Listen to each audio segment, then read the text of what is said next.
కొనియడంతోనే వారి కెరీర్ అంతా నాశనం అయిపోతుంది. చిన్న పిల్లలు 5వ తరగతి పిల్లలు 6వ తరగతి పిల్లలు అంతకంటే చిన్న పిల్లలు పెద్దల గురించి నేను మాట్లాడలేదు.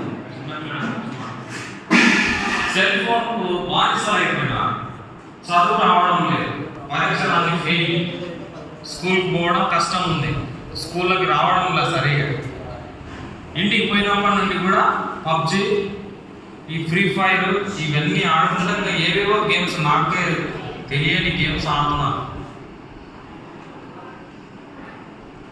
సో ఇందులో కూడా ఏముంది, సమస్తమైన దుష్టత్వం ఎక్కడి నుండి మనకు సెల్ ఫోన్ ఉంటే చాలు, టీవీ అవసరం లేదు.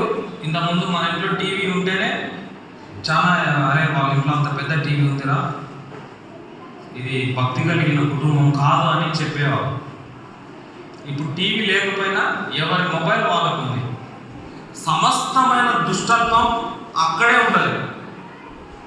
కాబట్టి కొన్ని మానివేయాల్సిన వాటిలో సమస్తమైన దుష్టత్వము, సమస్తమైన కపటం, ఇంకొక మాటలో డిసీట్ అని కూడా ఉంది, మోసం,